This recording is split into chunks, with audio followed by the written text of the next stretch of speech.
Hey everybody, welcome to this very quick little indie quickies video for 3 titles that I have been briefly looking at. These are my impressions. First up is Battle Princess Madelyn on the PS4, is the version that I played. I looked at the story mode first because I wasn't sure exactly what to expect. I looked at the trailer and all the game pictures for it. Basically, it's very Ghosts and Goblins inspired.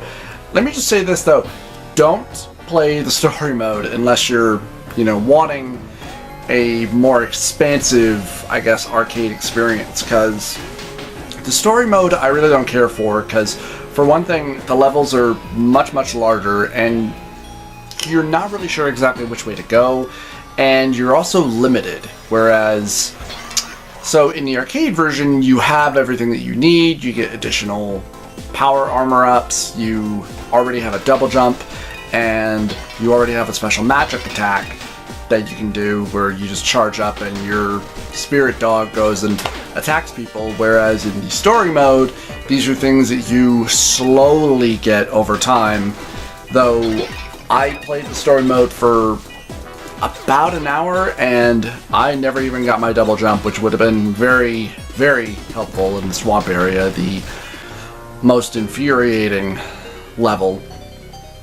Mostly I was not enjoying the story mode at all until I played the arcade mode, where it was like, okay, this is really what this game should have been. Purely, it was just the arcade mode. But even then, in up to like level 2, you start getting really cheap deaths where there are enemies that can just knock you back into a pit of water and cost you a life. And I will say what is really annoying is even when you're at a boss fight, you have to go all the way back to the beginning of the very first level, and there are kind of like 2 sections that you have to go through. Overall, I was not really enjoying it. I got to a few other... Well, I got to like one other boss fight when I was in the story mode, and it was against a giant spider that I was just not enjoying at all, because normally most bosses like this, they'll give you a hint as to where they're coming down and attacking from. This one gives you false hints, which was just utterly frustrating. And so, unless you have a penchant for an arcade challenge, maybe look at this, but otherwise I can't really recommend it. Next is a title that I had a while ago and was going to do a video on this probably quite a few years ago when I first got on the PS4, but it's going for sale on the Switch, and that's Velocity 2X.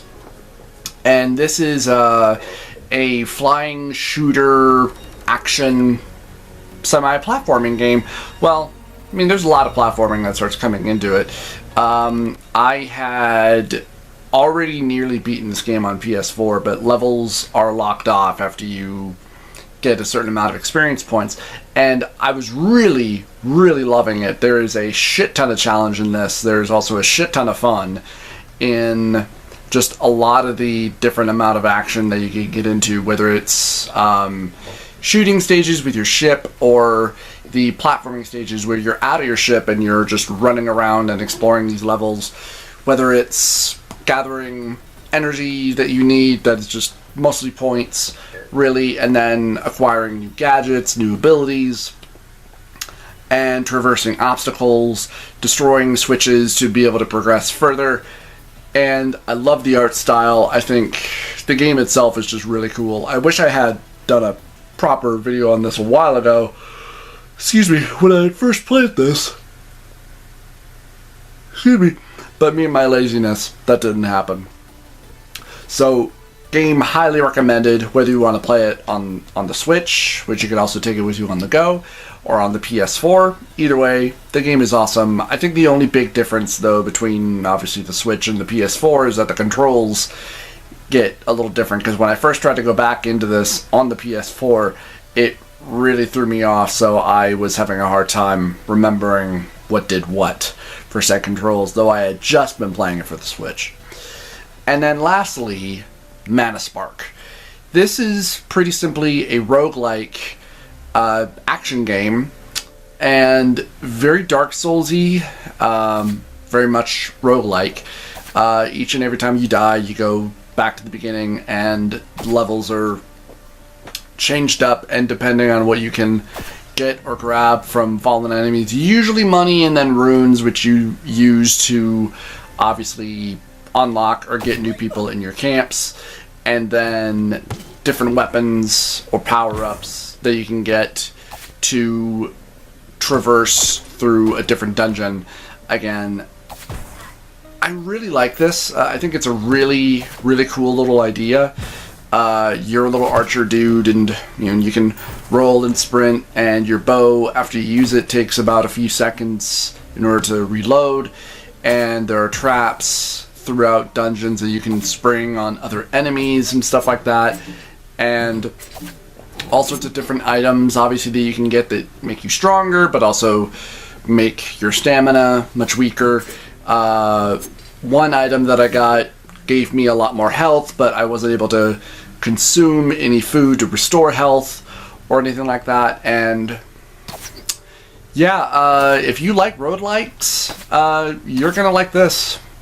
So yeah, that is another big recommendation. What indie titles are out there that you guys would like me to take a look at? I'm always browsing around on PS4, on the Switch, for just any new games in general that grab my interest immediately.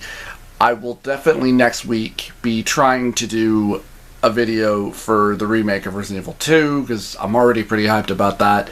Let me know what you guys think in the comments below, and I'll see you next time.